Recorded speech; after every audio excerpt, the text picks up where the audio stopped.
Welcome back, brothers and sisters. I'm Braden. This is Langley Outdoors Academy, and thank you for stopping by. All right, guys, tonight we are going to finish out and wrap up the two previous videos that we did around the FBI murder statistics in 2020. I know it is not light reading or light listening, but it's important for us to go into the statistics to undermine the emotional focus group points of the left gun control narrative. Now, it's also important that this data, this is how you highlight subversion, this is how you highlight manipulation, because it's not just Republicans that we're talking to bring to our side of gun advocacy. We're not just talking about independents. We're also talking about everyday Democrats, because a lot of Democrats are also pro-gun. They're not all the far left, full-on progressive wing, no freedom, no nothing, no firearms.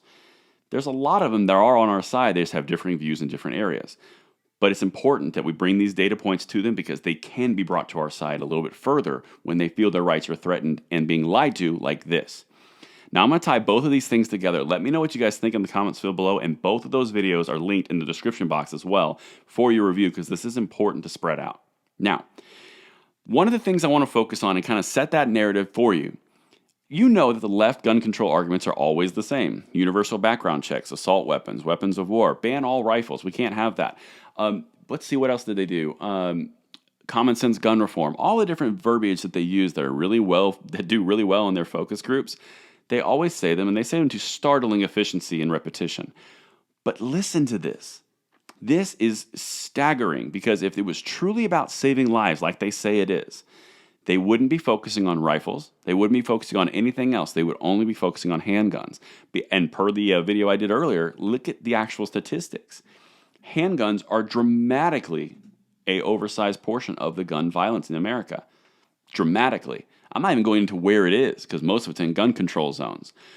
But look at this. 8,000 are from handguns, while comparing to 454 from rifles. I'm not going to relitigate the entire video, but that is staggering. Just a bullet point, personal weapons like hands, fists, and feet, that's more than rifles. Blunt objects like hammers, almost as many as rifles. But the big staggering outlier, per the graph you're looking at, is handguns. Now ask yourself why. If you're a gun control advocate, or you're a gun rights advocate, or you're in the middle like I was talking about earlier, why? Why would they lie to you, and why would they make the focus on something that has the least amount of impact if their whole point is the impact?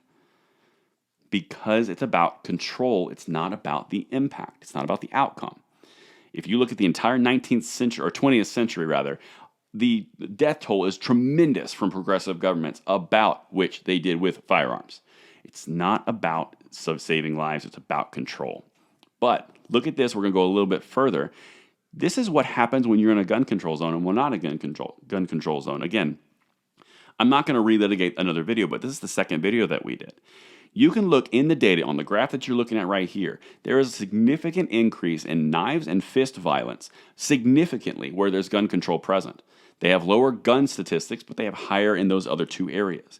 This is impressive. While they share a 10% decrease in firearms in the Northeast and the West, where there's gun control, they have a dramatic jump of 100% with knives and cutting instruments, and a tremendously big jump at 4.9 on each of those versus 3.1 in the other non-gun control zones. The point here, guys, is this is about control, and these statistics from the FBI prove it. We just have to analyze it and present it in a reasonable and easy to understand fashion. Everything that we're looking at here highlights where their focus is. It highlights where they're wrong and where the manipulation lies. If it was truly about saving lives, they would attack the handguns first, and they would start to notice that they have to understand that in those gun control zones, they're having different issues. The murders are still happening. The outcome is the same. It's just the tool that gets you there. And that's the important piece, guys.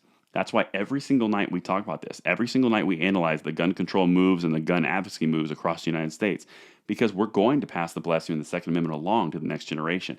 And this is how we do it. By using our brains, powering by our hearts, not the other way around.